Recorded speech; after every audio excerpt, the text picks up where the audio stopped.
भन्नु त फेरि गैँडा कहाँबाट आयो बेला सुरुबाटै भन्नु त यताबाट तपाईँको यसरी आउँछ अब यसरी पानी खाँदै नुनिलो लाग्छ पानी नुनिलो लाग्छ त्यहाँ गएर फेरि त्यहाँ माटो खाँदैछ त्यहाँ हेर्नु कसरी यत्रो रुख भित्रभित्रै जाँदैछ त्यहाँ कसरी जानु रहेछ नुन चाट्ने आयो नि त यहाँ त्यो नुन चाट्ने हेर्नु न त्यहाँ गएर कति भिड गर्छ त्यहाँ अहिले भर्खर खाएर गएको छु तपाईँ चैत वैशाखतिर त भिडै हुन्छ भिडै हुन्छ है 4-5 वटा 10 वटा गैँडा एकैचोटि बस्छ गाडी ल्याउँदैखेरि त्यहाँ गाडी नै रोक्दैन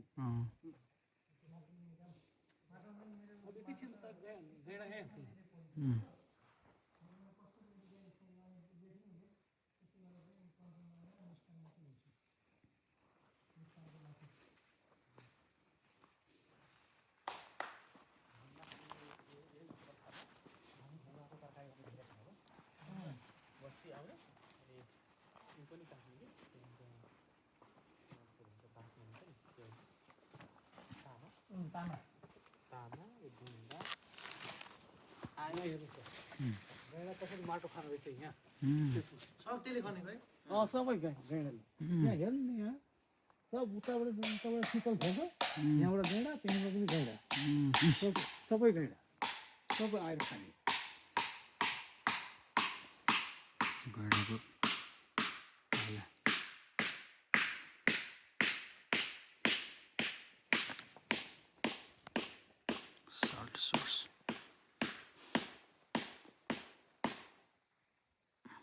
उता केरा पनि रहेछ केरा घाइ रहेछ यहाँ होइन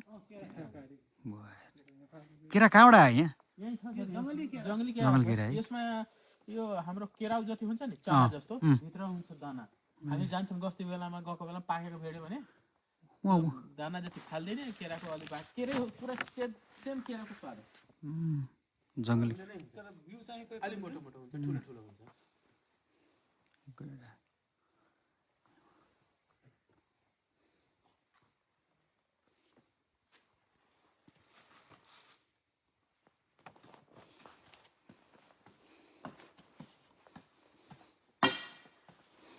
पाके पाकेर लाग्छ नि सबै त्यो दाँतबाट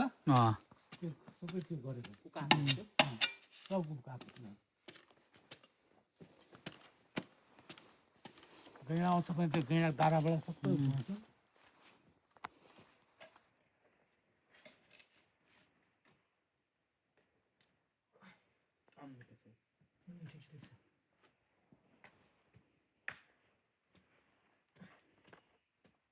नुनिलो छ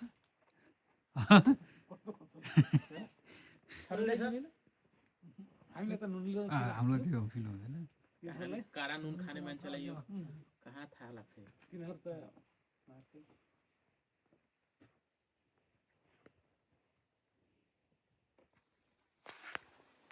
यसलाई चाहिँ भन्नु खोरियामा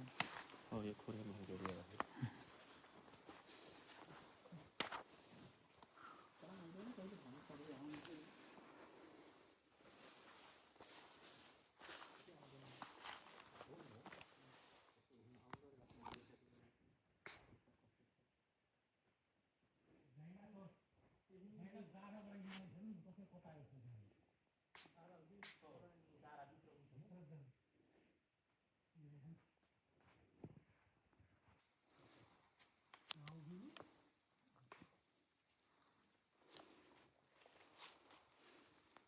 यसको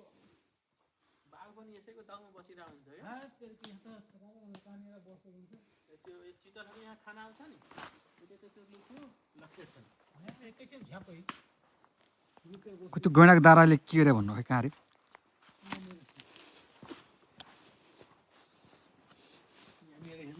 गैँडाको दारा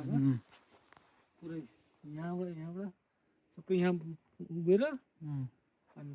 सबै चाट्छ यो नुनिलो लाग्छ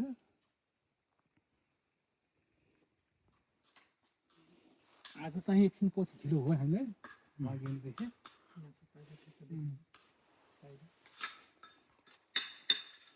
त 4-5 वटा त यहाँ ठाउँै हुँदैन तिनीहरूलाई